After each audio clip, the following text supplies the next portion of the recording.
సిగ్గుండాలి సోమిరెడ్డి, నీ బ్రతుకు ఎట్లాంటి బ్రతుకు ఒకసారి తెలుసుకో. ఎందుకంటే నువ్వు ఉన్నప్పుడు క్రిప్కో వచ్చింది, క్రిప్కోలో చేయరానటువంటి పనులను చేసావు, రోజు పేపర్లో వచ్చింది. నీ పుణ్యమా, నీ అవినీతి పుణ్యమా అని ఈ జిల్లాలో రావాల్సినటువంటి క్రిప్కో వాళ్ళు వెళ్ళిపోయారు. ఒక రైతుకి ఇవ్వాల్సిన డబ్బు ఒక రైతుకి ఇచ్చాడు, నీకు సంబంధించినటువంటి వాళ్ళు కొట్టేశారు.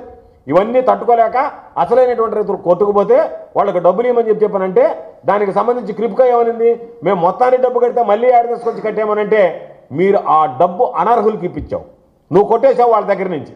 దాని ద్వారా ఈరోజు పాపం అదనంగా కట్టాలి అంటే వాళ్ళు మరలా కట్టి ఇంకా మాకు ఇక్కడ అవసరం లేదు ఇక్కడ వెళ్తామని చెప్పి క్రిప్కో ఈరోజు వెళ్ళిపోవడానికి కారణం ఈ సోమిరెడ్డి కాదా?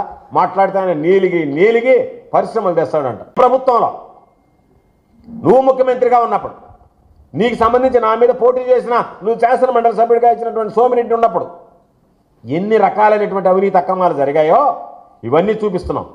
జరిగినటువంటి పొరపాట్లు ఏదన్నా జరిగాయంటే దాని మీద మాట్లాడరు. ఓవర్ తినడనేటువంటి వాడు అక్కడ పోకూడదు, చూడకూడదు. వాళ్ళ బంధువులకు సంబంధించి ఎంత నీచానికి దిగజారిపోయాడు అంటే నాకు తెలుసు, నేను మాట్లాడతాను, నాకు విషయాలు తెలుసు. సోమిరెడ్డి కూతురు పేరుతో పొదలకూరులో లేఅవుట్ వాళ్ళ దగ్గర డబ్బులు కొట్టేసి నేరుగా నువ్వు వెళ్ళా తీసిచ్చావు హైదరాబాద్లో. నేను మాట్లాడగలను.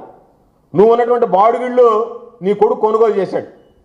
బెంగళూరులో ఎవరి పేరుతో ఇల్లు పెట్టావో నాకు తెలుసు, నేను మాట్లాడను. కానీ నాకు సంస్కారం అడ్డం వస్తుంది నీలాగా మాట్లాడాలంటే. ఎందుకంటే జరిగినటువంటి విషయాల్లో కుటుంబ సభ్యులు తీసుకురావడం, వాళ్ళందరినీ తీసుకొచ్చి ఉన్నవి లేనివి మొత్తం మాట్లాడడం రాయడం అనేటువంటిది అది మంచి పద్ధతి కాదనేటువంటిది మీడియా గ్రహిస్తే మంచిది.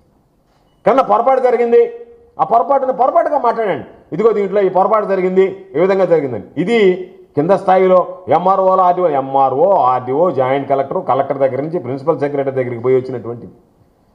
కాబట్టి ఎక్కడ కూడా మీరు అనుకున్నట్టుగా ఉద్యోగాలు బాగుంటుకోవడానికి ఐఏఎస్ ఆఫీసర్లు ఎవరు విని చెప్పినా నీలాగా 100 కోట్ల రూపాయలది ఏదైనా 90 కోట్ల రూపాయలు చేస్తాడే, 100 కోట్ల రూపాయలు 10 కోట్ల రూపాయలు చేసి ఏ ఉద్యోగస్తుడని మీరు చంద్రబాబు చెప్తే వింటాడేమో చూడండి.